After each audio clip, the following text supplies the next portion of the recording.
Hello and welcome to another episode of the Oxford Online Maths Club. My name's James and it's just me today on the live stream, hopefully with my sound working this time, unlike last week. Just me, I don't have any students along there. They've been helping out for the last few weeks, but now they're all getting ready for exams. So as we come towards exams in Oxford, we're going to have a few that are just me and a few where I get older people who don't have exams along as well. If you're joining us for the first time, then hi, great to have you with us. Oh, I can wave now and it doesn't get cut off by being in... Hi, welcome to the live stream. If you want to join the live chat underneath, like Josh and Hannah have just done, then it's not hosted on YouTube, it's over on slido.com/OOMC. Josh wants to know my A-levels since there's no guests, so my A-levels, I did maths, further maths, physics, and chemistry. A confused voice there on the chemistry. Athena has said hi, Flora, Lauren, and Jonah, because they're the three students most likely to be helping out. But unfortunately, none of them are here. I'll pass that on to show that to them. Right, okay. They're all revising at the moment. Here's the plan. Shout out to Rose and Charlie, by the way. People are filing through into Slido. Here's the plan. I'm going to try and do some maths. And unlike the last time when I tried to do some maths on the stream, and it was improvised and MS Paint sort of themed, I've actually prepared stuff this time, you'll be pleased to know. I've got a coming up slide. Let's try and turn that on. Oh, it's been a while, hasn't it? Right, here we go. Coming up today, we've got geometry with James, that's me. I'm going to show you some bits and pieces of geometry. We're going to try and do a problem that's too difficult, and we're going to get stuck in the middle and then solve it a different way. Right, okay, we've got a geometry problem coming up. After that, I'd like to show you some maths problems, exclamation mark. This is the first time we're having, I think, a big chunk of maths problems on the Maths Club, but hey, I found some that are related to the geometry thing I want to tell you about. Hello, there's a bit of a stream delay between broadcast and chat appearing, so hello to Ross and George who've just joined us in Slido chat, or rather they joined us about a minute ago. Whilst we're doing A-levels, yes, this is the thing, when I'm on this, B people ask admissions questions. B, it doesn't matter, you don't need any sciences to do Oxford Maths. I happen to have physics and chemistry, so when people ask, I've got physics and chemistry, but I didn't need any physics knowledge and I didn't need any chemistry knowledge to do a maths degree, which is perhaps not surprising. Billy likes paint. Right, okay, we're going to do some maths questions later on. We're not actually going to sort of do whole math questions, but I'm going to show you math questions. We're going to talk a little bit about that. That's going to be exciting. And an anonymous person, I can't say that, is looking for a return of the ad break, which is a feature I include when it's just me sometimes. Maya would like to know what year. Ooh, good question. I've got years on screen. I think 2015, 2017, and one question from 2018, which is a little bit recent, but I'm just going to show the question and not do any of it. I know that people like to save recent years of questions, but I want to point at the question. Okay, first though, since we're doing geometry today, I thought it'd be a good idea if we just settled this and decide which circle theorem is the best. So I've got a poll. I'm testing a new Slido feature as well. So if you're over in Slido, this is a sort of poll where you can rank options. I tested it once on my phone. I think you can choose different options to add them to your list, and then you can drag them up and down to rank the circle theorems. I'd like to know which one is best. Yes, and then they get some sort of point score going on in here. Let me just adjust the zoom on that for people watching the live stream back. I've put 8 of them in, and then I got kind of bored. I found a website that listed 8. At the moment, angle in the centre is winning. Oh, cyclic quadrilaterals are doing better than I thought. You can vote for more than one. You can tick more than one, and that ranks them together. You see, someone's just put in their rankings, and it's gives them some scores. Well, that's very exciting. And there's an A-level question. People watching the stream can't quite see the A-level question behind, but somebody's asked, is there any benefit to having 4 A-levels? No. Right. 3 A-levels fine for Oxford Maths. The point of having 3 A-levels there is demonstrating a kind of workload.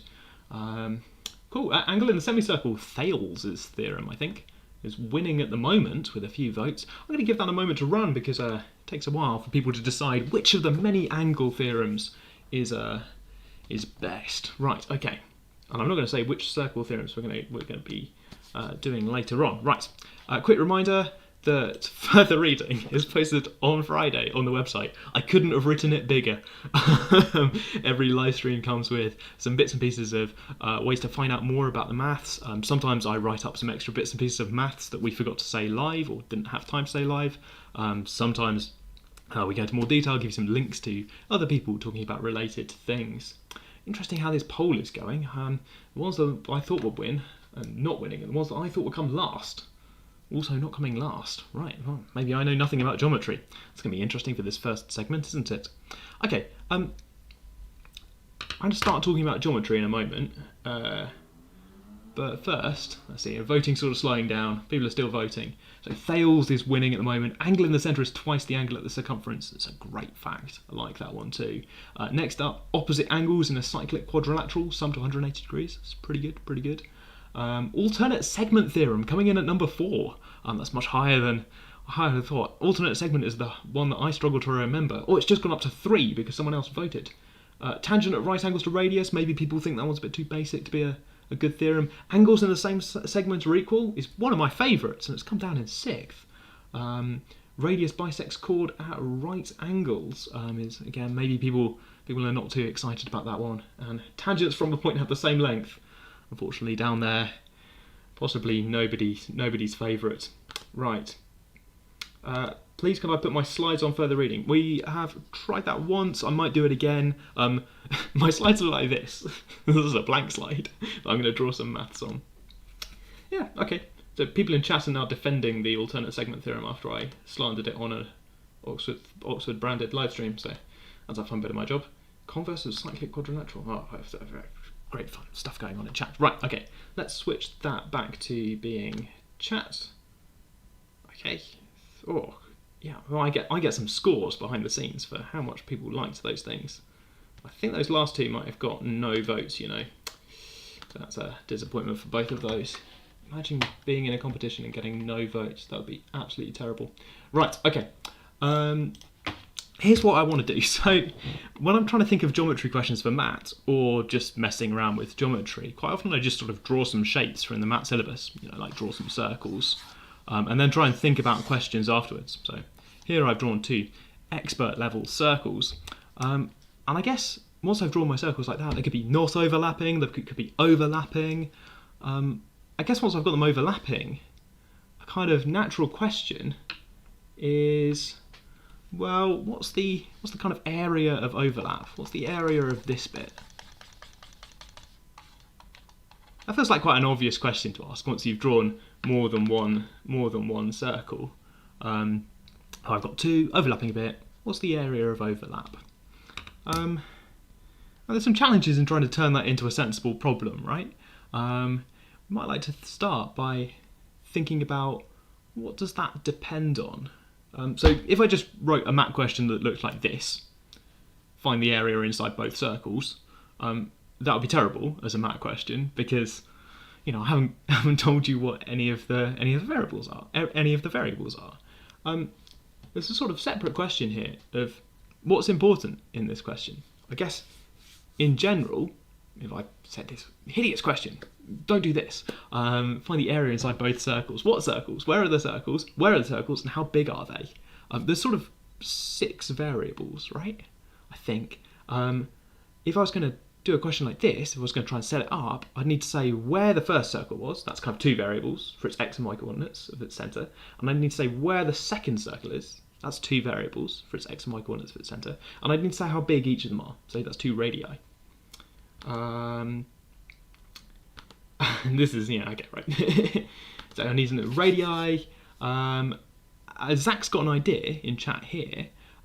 Zach just wants to know the radii of the 2 circles and the distance between the 2 centres, which I think is a sort of simplification of the problem, right? That in my head, the first way I thought of it was to set up coordinates for where the circles are and have sort of 6 variables.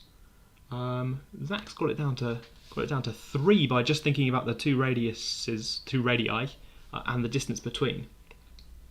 And an anonymous person has started explaining how to find the area between the 2 circles, which is great. Oh, right, I'm not going to read that yet. I'm going to mess around with this a bit more.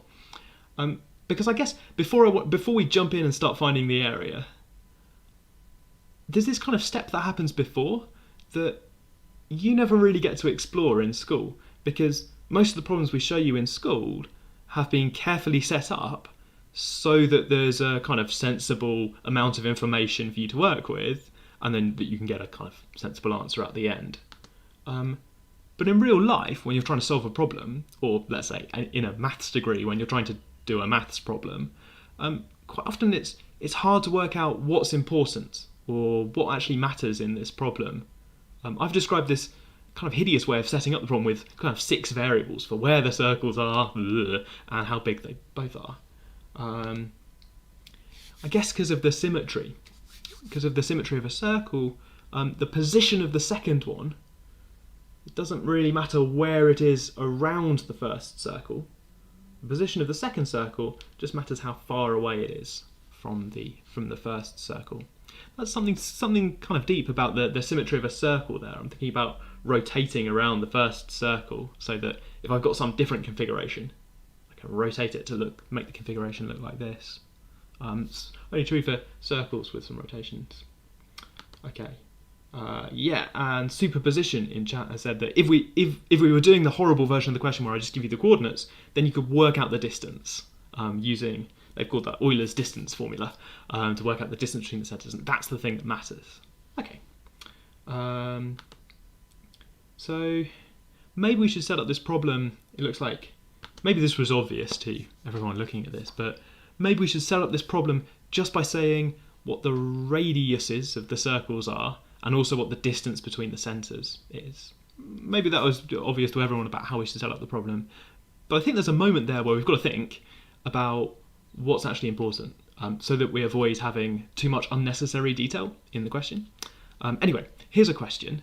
Let's say that there are 2 circles with radii R1 and R2, with centres separated by distance D. Now I've given those names that make sense to me. I like using R for radius and D for distances. I've used subscripts R1 and R2 for the 2 different radii. Now I think this is starting to look a bit more like a question that we can actually approach. It's still, I should say, it's still far too hard to be a kind of question that I'd just let you loose on. I'm a bit worried if you're at home trying to just go in and do this question. It's still pretty tough. No past mat question has ever got you to do this, all of that calculation. So this is probably too hard, because it's still very general. By the way, everyone's got this down to 3 variables, and this works as a question now. So this now makes sense as a question that I could ask people.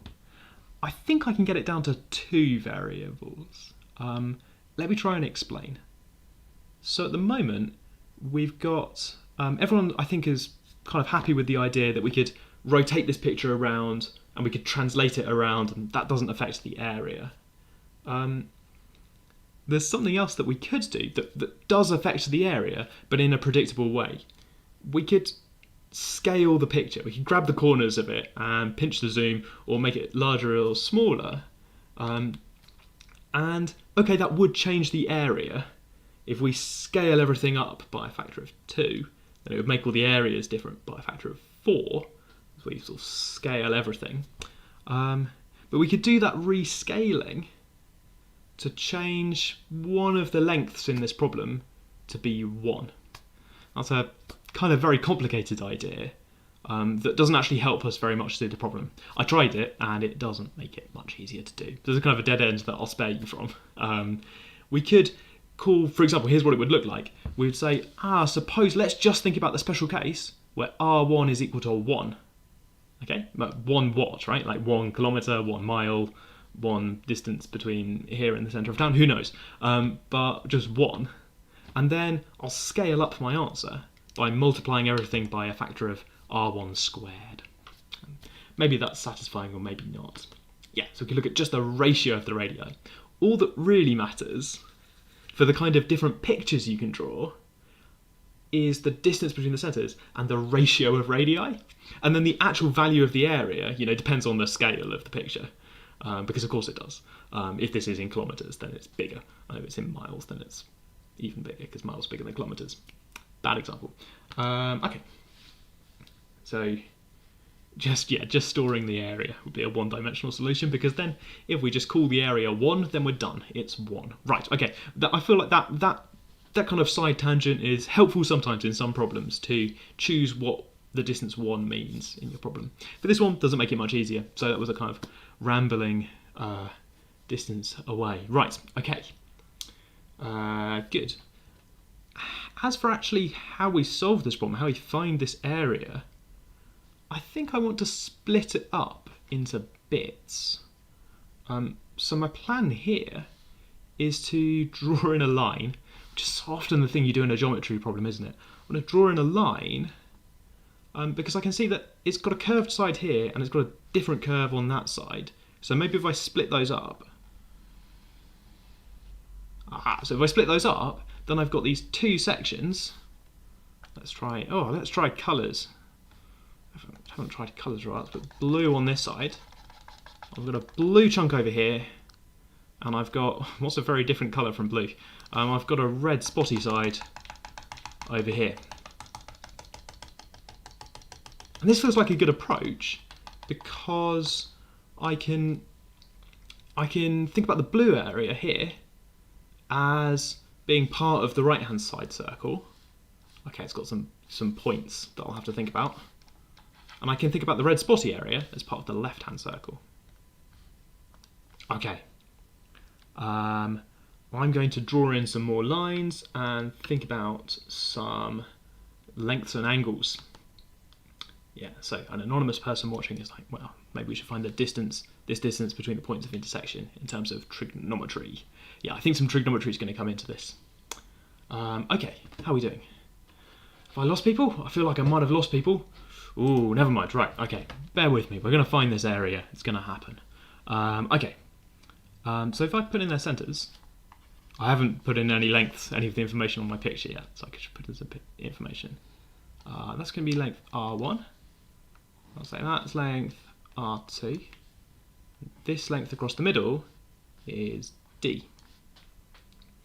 Okay.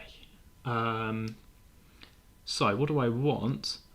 I want this blue area and the red area. And it seems to me like the blue area here, I'm going to draw more lines in, I think.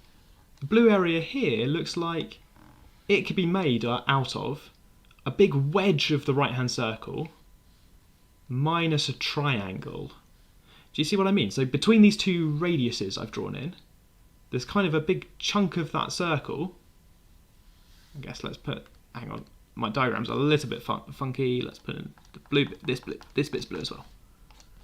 It's kind of all of this wedge of the circle minus a triangle. Okay, so let's try and write that down. So there's some blue area. Really not sure if I'm making sense or not. Let's have a quick look at chat. An angle is needed. Yeah, we're going to need some angles. Points of intersection. Yeah. Oh, someone's done this question in A-level maths. Good. This is basically revision then. George has got a partial result involving some angles, which I'm going to get to. I think I'm going to get there basically now, because for my blue shape here, I'm going to need, well, I want to say that it's part of the circle minus a triangle, but to write down those areas, I need to, I guess, give this angle a name. The angle is important for saying how much of the circle I've got. I'm going to call this, what am I going to call this? I'm going to call this theta, I think. And then this will be theta as well. By some sort of up-down symmetry. Okay, so if I call those theta, you might have been called that something different in your sketch if you've been playing along at home. Then what have I got? Well, my blue area is something like, it's some big chunk of the circle, so it's part of the circle, minus triangle. Okay. So part of the circle, how much of the circle is it? Well, it's 2 theta divided by 360 degrees times pi r2 squared, which I've done very quickly, because I'm thinking about it as a fraction of a circle. 2 theta out over 360 is how much of the circle I've got. Oh, I'm slightly off to the left over there. This is my blue area. Pi r2 squared. And I need to subtract this triangle. I'm going to use the fact that that's a triangle with sides r2, r2 and angle 2 theta. So this is going to be half r2 squared sine 2 theta.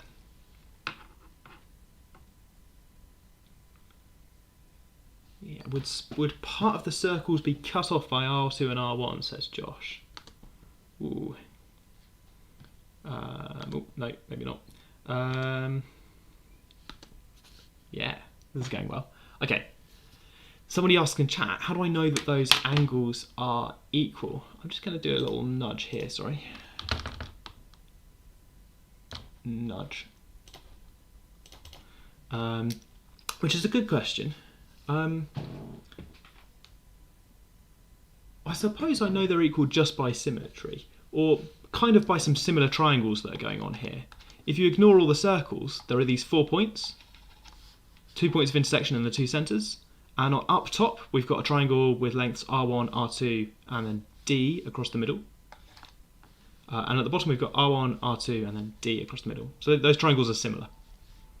Okay, so that's my blue area. In terms of theta, which I don't really know, but maybe we'll have a way to work out theta in a moment. B does not want any double angle formulae. Oh dear.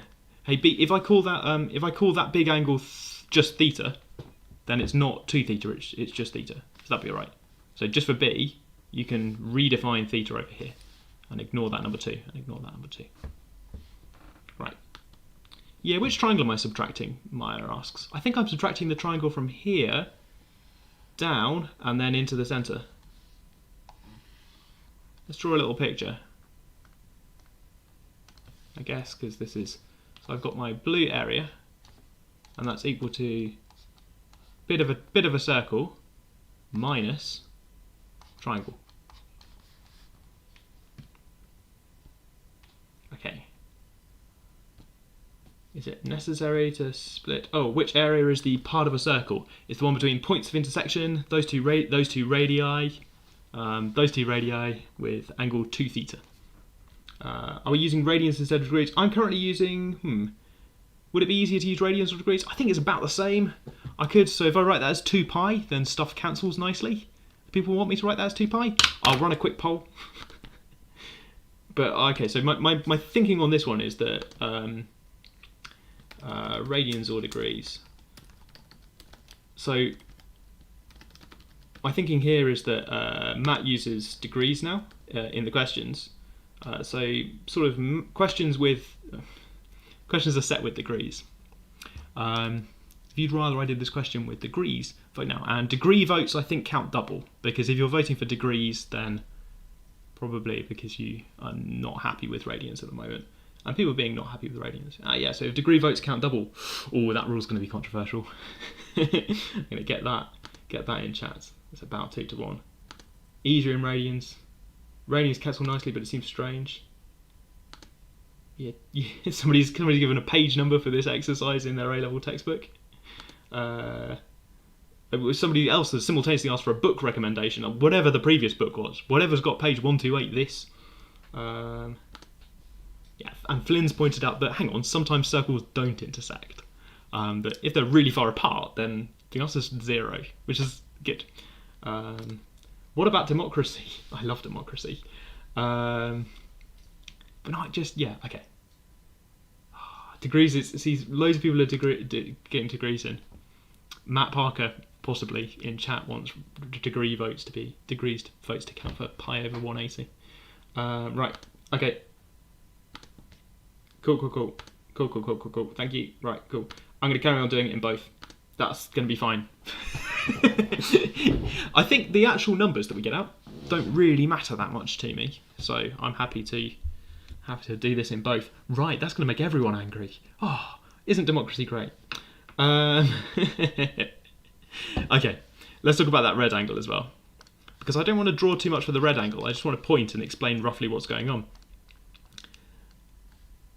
So this red angle, the red spotty angle, oh, I've drawn red stripes.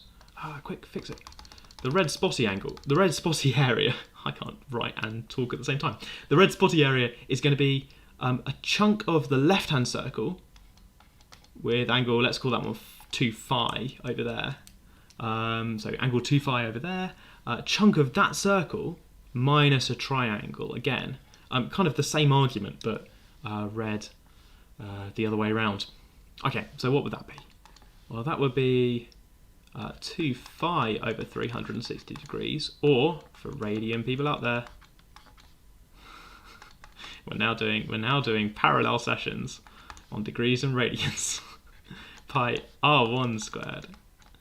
Oh, so you get to cancel a 2. You get to cancel a 2 and a pi and feel kind of smug about that.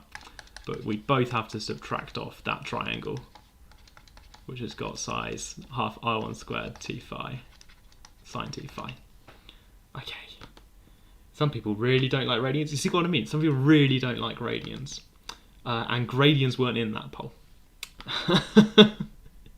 Anonymous person who's mentioned gradients is going to have to explain gradients now. Right, okay.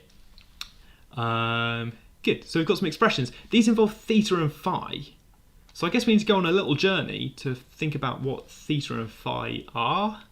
So this expression in here, we've kind of got our answer. That the area of overlap is the sum of these things. But what are theta and phi? So this is kind of partially an answer, that we want to just add these two expressions together for the blue area and the red area. We've got this blue bit that's made of part of a circle minus a triangle, and we've got this red bit that's made of part of a different circle minus a triangle. We want to add those together. But we've got these theta and phi angles in there. So really we should also sort of solve for theta and phi. And that's going to be a little bit of trigonometry that we're going to do now. Superposition's got definition of gradients into chat. Brill. Right, okay. So sometimes when you're doing math problems like this, you can make this kind of partial progress. Now, for this one it's been very messy. We've got a kind of hideous answer that involves degrees or radians, and it's very controversial.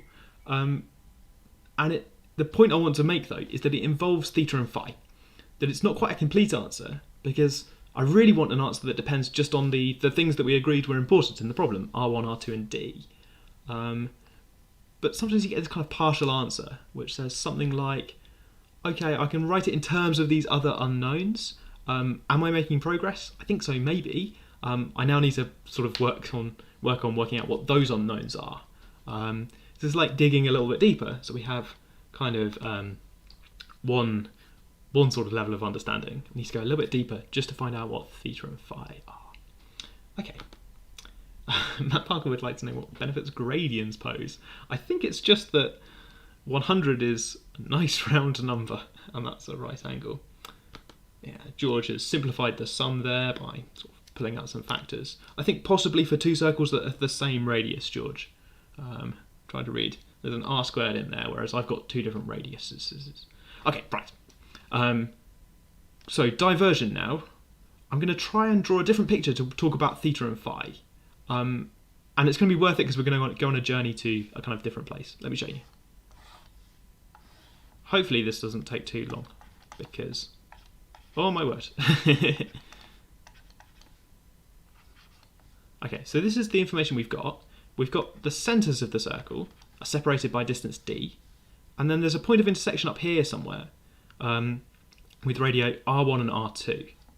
Oh, and by the way, this triangle actually helps us get some understanding about when the intersection, when do the circles intersect? And I suppose it's if d is too big, then R1 and R2, those radii don't overlap. So if d is bigger than R1 plus R2, then this triangle doesn't work because the other two sides are too long. Okay. Ugh, people have got some sort of simplified answers appearing in chat. People have been getting one slide ahead of me. One slide ahead in some sense. Right, okay. Just going to try and make theta and phi separate variables. Yeah, it's the opposite angle. Yeah,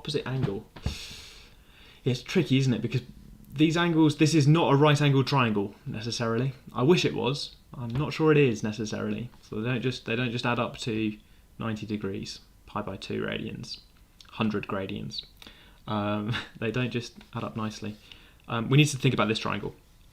And it's quite a nice triangle, right? It's got all the sides are variables in the question, and all the things we care about, theta and phi, are in the diagram. All we need to do now is work out theta and phi.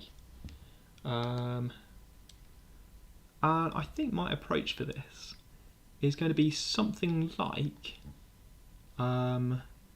using the cosine rule.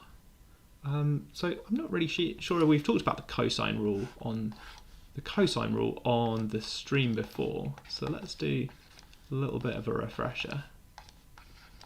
So the cosine rule says there's this relationship between the sides of the triangle and the angles. It works like this. If you look at a particular angle, then you take the square of the opposite side, and it's equal to the squares of the other two sides minus 2 times the other two sides again, times cosine of that angle, which is just some formula that I've learnt. It's a little bit like Pythagoras' theorem, but with this funky extra correction term for when it's not a right angled triangle. Okay, this is pretty good because this is an expression for cosine theta. So if I can rearrange this for cosine theta, this answer is going to be absolutely horrible, isn't it? Minus 2dr2, or something horrible like that. Ugh, I don't think I've even simplified that fraction very nicely. Then I can get some sort of hideous expression for cos theta. Oh yeah, B has got the cosine rule. Yeah, B's got the cosine rule. Oh, sorry, I wasn't looking at chat for a moment there. Hannah loves the cosine rule. Brilliant, right. It's sort of nice in principle, right? That we get an expression for cosine theta. Oh, amazing. Of course, what I actually wanted was something more like sine theta. In fact, what I really, really wanted was sine 2 theta. So I guess if we want theta, we could write down something like inverse cosine of, let's simplify that fraction. Multiply top and bottom by minus 1 because it's annoying me. 2dr2 or something. That sort of mess is theta. And then I guess there's a similar expression for phi. Is this the sort of thing people were trying to put in chat earlier? There's a hideous expression here for theta.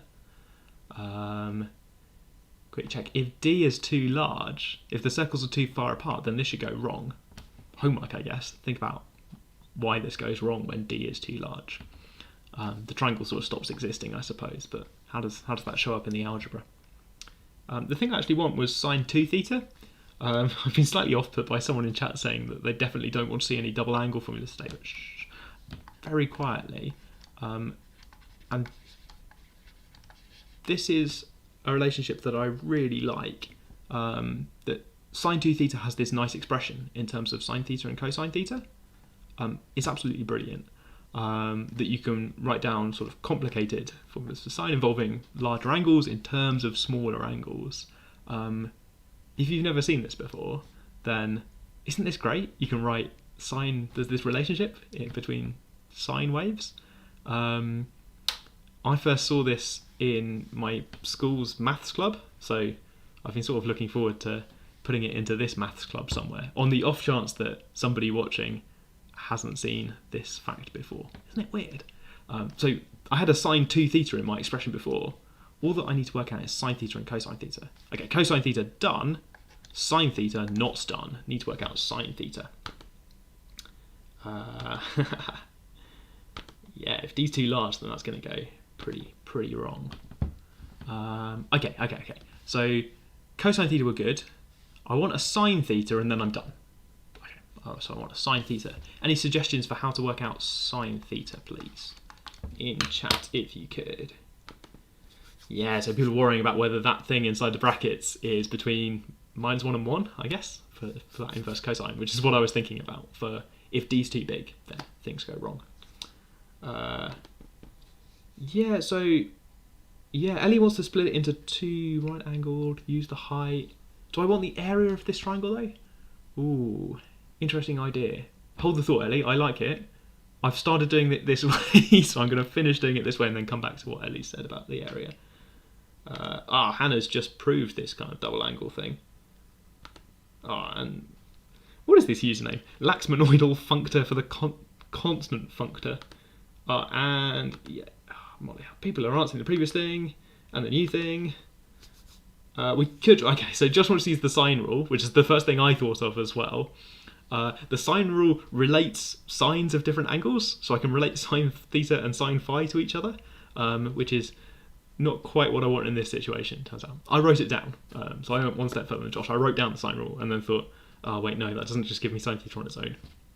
It relates sine theta and sine phi together. Yeah, Ross, so Rose wants to use the sine rule or the area of a triangle, and that's two people who've mentioned the area of a triangle now. I think Ellie and Rose I've seen mention the area of a triangle. We're going to get there. A few people have said sine rule. Ross has added, this will be very horrible. Ross is correct, this will be very horrible. So the expression for sine theta that I'm going to use is that sine theta is 1 minus cosine squared theta. So it's square rooted. So it's that. And if we've already got cosine theta, then we can just plug it into this formula, right? And that'll be fine. That'll be really good. That's just root 1 minus d squared plus rt squared minus r1 squared all over 2d rt. I wish I'd put the minus sign in when I wrote that down. Slightly too slow on the brain for... okay, brilliant. We've got an expression for sine theta. Homework, if you're watching this back, should I have had a plus minus sign in here? I kind of took a square root. Maybe there should be a minus sign? How do I know that this thing's positive? Anyway, so that's how I would get to sine theta. And I do something similar for sine phi and phi using these things. Plug it all together and that'll be done. So we've kind of now got, I'm going to stop writing for that, but that's kind of got us to a final answer. It's horrible. This is definitely not an okay question to set for year 12s, right? And I'm sorry if you started doing the question. Oh my word, Molly's got a maths keyboard.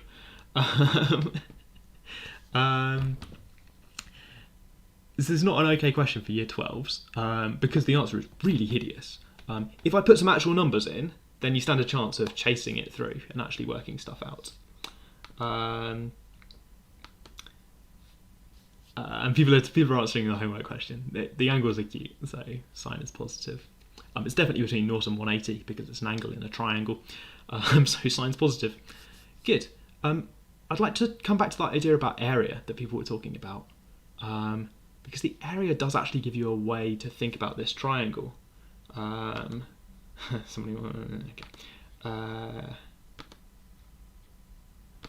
Right, okay. So what I want to show you is that the area of this triangle, which is the area of this triangle wasn't quite relevant for what we were doing before. Maybe it was, because the area of that triangle is, I think, the sum of the areas of, going back, the area of that triangle is the sum of the areas of the bits I'm subtracting. So if I was really engaging brain, I'd do something amazing like chunk of circle plus a chunk of the circle minus that kite area, but that's kind of too advanced and funky to work out. Here's the area. So there's this formula for area where you do half AB sine theta for the angle in between. My variables have got strange names. Maybe I should have called them A, B and C at the start rather than R1, R2 and D, but never mind. Quite often it's only at the end of a problem that you work out what the right variable names were, once you can see what the importance of them was. Anyway, now that we've got this, we've actually got a nice expression, right? I mean, it doesn't look that nice, but we've got a nice-ish expression for the area of this triangle. You know, we did some work to get this far. We did the cosine rule, we did sine squared plus cosine squared, and now we've got this nice expression. We can plug this in. So we can take this half d r2 square root 1 minus d squared plus r2 squared minus r1 squared over 2d r2 squared. Now this is horrible, but if you put it in a box and squint a bit, then what we've actually found is a formula for the area of the triangle that just uses R1, R2 and D. So it just uses the side lengths of the triangle. In fact, this rearranges. I'm going to spare you all of the algebra, but this rearranges a bit to be this expression. I guess this is some sort of hideous homework exercise. So very briefly, there's some sort of difference of two squares stuff going on. If I try and simplify this fraction by writing this 1 as 2dr2 squared over 2dr2 squared, then I've got the kind of difference of two squares on the top. So there's some difference of two squares going on. I haven't finished telling you the answer because it's really long. All over 16, something like that. So it simplifies nicely, despite being hideous and coming from a horrible place. It simplifies nicely. This has got a name, this expression for the area of a triangle, just in terms of the side lengths. It's called Heron's formula, or Hero's formula sometimes. Named after someone called Hero. Hannah just says ew. So maybe not Hannah's favourite maths. We learnt before that was the cosine rule. Was that Hannah? Anyway, I found a way to make an expression more ugly. It's got a pattern of minus signs. This one's got no minus signs, and then there's one of each of the minus signs. It's lovely symmetry, guys. It's lovely. I think it's all over 16. There's this kind of half at the front. If you bring that in, that's like a 1 over 4 inside the square root. And this 1 and this 2 here gets squared as well. So it's sort of 16. It's over 16. Right. Okay. So we've discovered, kind of discovered a nice formula for the area of a triangle. It was kind of hiding in there. So we have a kind of a different approach. I think Ellie and Rose wanted to talk about the area of this triangle for doing the subtraction bit, which is what we wanted. Doing the area of the triangle, if you know Heron's formula, then there's something you can write down for the area of that triangle in terms of the side lengths. Right, okay, I've skipped several lines of algebra in the middle there because, dearie me, right? Multiplying that around is not a lot of fun. Difference of two squares twice. If you're a fan of difference of two squares, then it's quite good because it's kind of difference of two squares inside difference of two squares. You could call it the difference of two squares. Anyway, right, okay. Quick recap.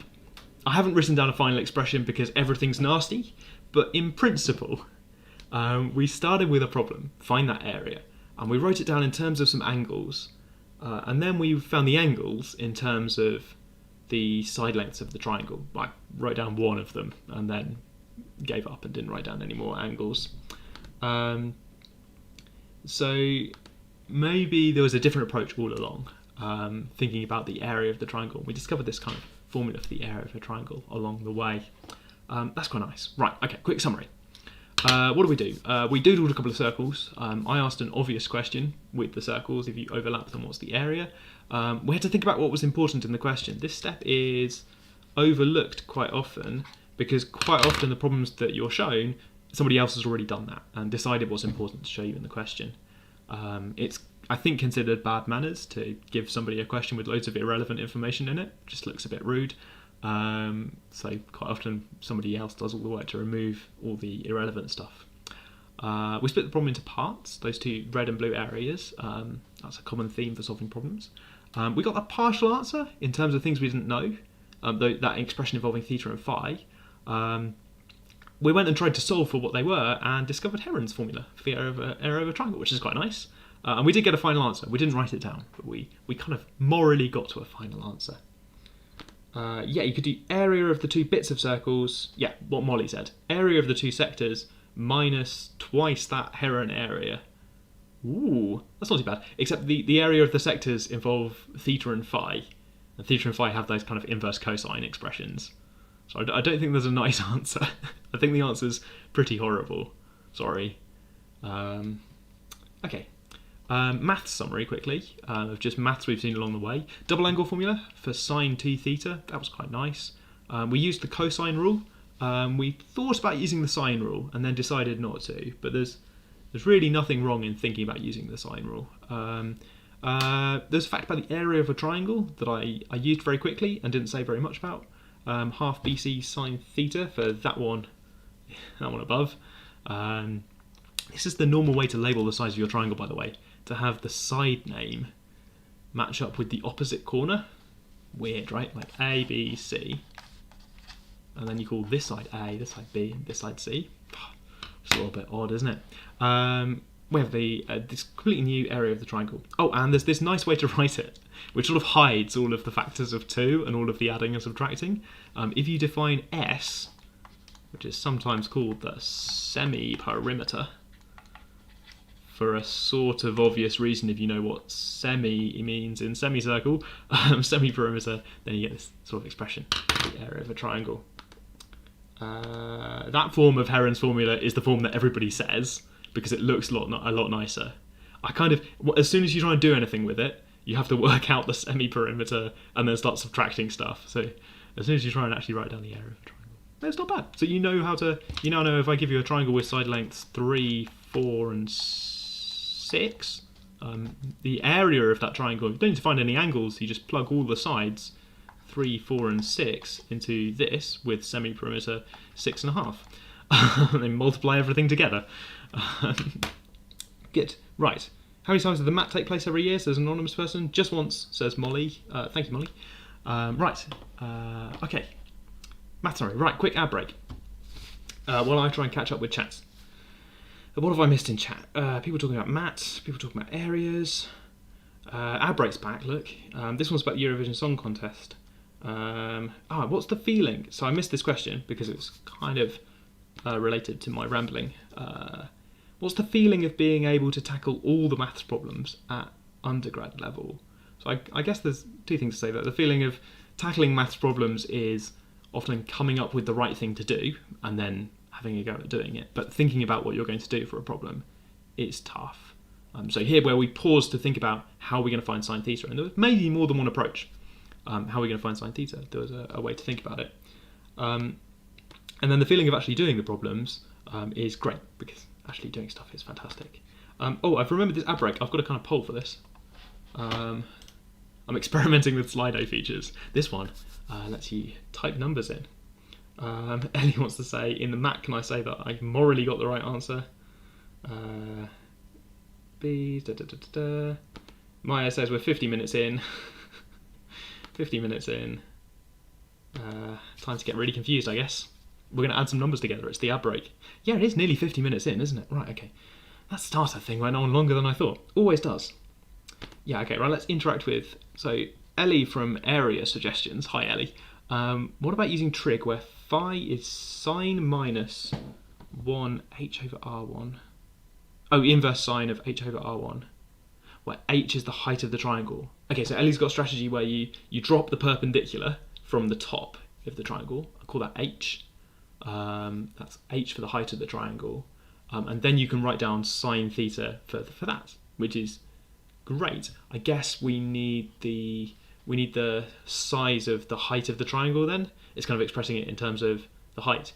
Actually, I think people were saying maybe if we set the problem up so that was one of the specified parameters, rather than the distance, if I specify as one of the parameters the distance between the points of intersection, 2 times h for Ellie, then the answer looks a little bit nicer. So maybe that would have been the nicer way to write the question. B liked Eurovision this year. The box isn't big enough for the answer. Right, hang on. I have a lovely answer, but it's a large number. What have I done? This is a new feature. That I might have put a character limit on. I'm experimenting. Let's up the character limit. There you go. You can put a larger number in. You now can. I have to have some sort of character limit, right? Interesting stuff's going on. Right, okay. So here's how the voting works in Eurovision. I'll explain why this is a question as well. Eurovision awards loads of points. They do it in 2 rounds, so you don't have to care about the songs for this bit. I mean, I like Eurovision because the second half of Eurovision, after the songs have happened or the voting's happened, they reveal all the scores really slowly. And it's like being shown a spreadsheet just really slowly, like, ooh, Lithuania has given 12 points, matrix, across, up, down, Malta, there we go. Plus their logo this year looks like a sort of exploding pie chart, so that's nice. So there's sort of this hour and a half of televised spreadsheeting. And if you know how many points there are overall, then you can get an advantage over your friends watching Eurovision, because you can predict what's going on at the end with quite a lot of accuracy. Let me explain. So you know how many points there are overall. They reveal the points in stages, and the kind of last bit of the night is there's one country left to receive some points. Every other country has received their points, and they're announcing how many points each country has got, one to go. And if you know how many points there are in total, then you know how many points are left. So you know how many points they've got. Several minutes. They really draw it out, like several minutes before everybody else. Okay. Fun times, right. So the total number of points is, I believe, let's have a quick look at how this free text field is going. Brilliant. Right, okay, let's show results. People have voted for 4,524. It's quite a lot of points, isn't it? 4,524 points. So if, during the previous scores, you're adding up the scores as you go, then you know, by subtraction, how many points are left for the other contestants. In fact, you can work backwards. This will really lose you friends at the Eurovision party, but you can work backwards, and for the last couple of countries, you can tell whether there's enough points left over for them to possibly win. And you can announce things like that country definitely hasn't won because they haven't got enough points, which is often not mentioned in the broadcast. They don't do that sort of prediction. Sometimes they say, oh, they've got some points and it's probably not enough to win. And you can be watching at home with your spreadsheets and calculators saying, oh, definitely not enough to win. And really bring, some sort of mathematical rigour to an evening which is otherwise very mathsy. Yes, and Hannah in chat has reached the punchline that we were going for. 4,524 points, and the UK got none of them. Right, can I explain Eurovision? Well, someone says, can you explain it? I think they maybe mean Eurovision, and the answer is no, I can't explain it. Right. Oh, by the way, this problem. Sorry, explain that problem. I guess it's an adding problem for the ad break. You needed to add together how many points the jury's awarding. They used to read all of these out, but recent innovation is that they only read out the top one, and it still takes them a long time. You need to add these together, and then, crucially, multiply by 2 to allow for all of us in the public, because we award the same number of points as well. 12, 10, 8, 7, 6, 5, 4, 3, 2, 1. Multiply by 2, and then multiply by 39. I think that's what I was looking for. 39 times 2 times 12 plus 10 plus 8 plus 7, 6, 5, 4, 3, 2, 1. I think that's 4,524, which is quite a lot of points. If you're watching this in a future year, for some reason, then hi. 39 might change year on year. So if you're planning to play along at home watching Eurovision and counting points, then you want to update the number of 39. People want to talk about whether x squared sine 1 over x is differentiable at 0. Interesting. Okay. Which is from last time. I messed up and misread the question. I got 4,524 points as well. Oh, am I wrong? Okay. Right, okay. I've got another puzzle as well. Sort of bonus geometry question. I was going to use this bonus geometry question as the ad break, but it didn't involve any adding. So here's a bonus geometry problem for you to try. I'm running out of time. Maybe no maths this time. Maybe no maths. People are putting logical conundrums into chat, which is exciting. Okay. So it's a diagram with some overlapping circles and some lines drawn on, and the question is to find the distance between the circles. And there's lots of lines drawn on. I guess part of this question is to work out what's going on. We just had a whole segment where we talked about how just being told the radii of the circles doesn't tell you how much they overlap. But there's lots of picture going on for what's going on in here. Oh, sorry, why do we multiply by 2, not 40? When I said the public, I didn't write the question very well. It's the public in every country. So every country's public separately votes. Lots of points. Lots of public votes. Sorry, I didn't write the question very well there. Okay. And I guess the reason for trying to find the distance between the centres is that the reason I put this together is I saw this diagram somewhere and I wanted to work out how to draw it. I guess working out what's going on is like looking at the picture and thinking about how it's built. Let's type it up. Oh, right, okay. People were looking at how many points each country would get if every country got the same number of points. That was a kind of fun exercise, right? If everybody got the same number of points, how many points we get? I guess 452 divided by 4524 divided by however many countries are in the final these days. I think it's about 26. Right, okay. Yeah, so people are asking questions about the picture. Is the horizontal line in the middle of the picture, says Maya, and do the two triangles lie on the diameter of the circle? Two triangles? It's like one of those logic puzzles about how many triangles you can see. Yeah, I can see two triangles. Josh, is that the diameter? Good question. It's not obvious that it's the diameter. Could be the diameter. And Maya, is that middle of the points?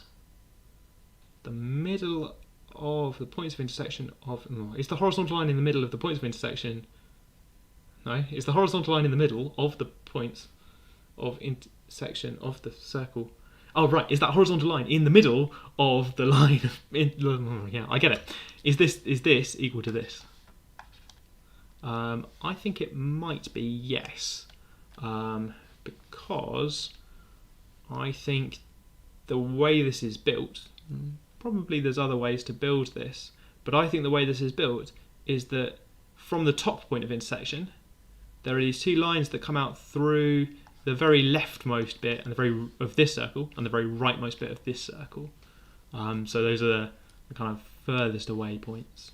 Interesting stuff. Okay. So I think these are equal because I think this picture, other than the two diagonal lines coming out here, I think there's some nice symmetry going on as well. It's nobody's favourite circle fact, that the radius bisects the chord. Oh, maybe it's not a radius. Maybe it's not a radius. Interesting. Okay. So first time I tried to do this problem of working out what on earth's going on in this, it depends what you think you're looking at in the question, whether you think it's important that this is 60 degrees or whether you think it's important that this is pi radians by 3, or whether you think it's important that this is exactly 33 and a third, no, it's exactly 66 and 2/3 gradients up at the top. It's an equilateral triangle. If you believe in one of those, then you can do some angle chasing and work out some distances to add everything up, find the size of the lines. If you think that's important.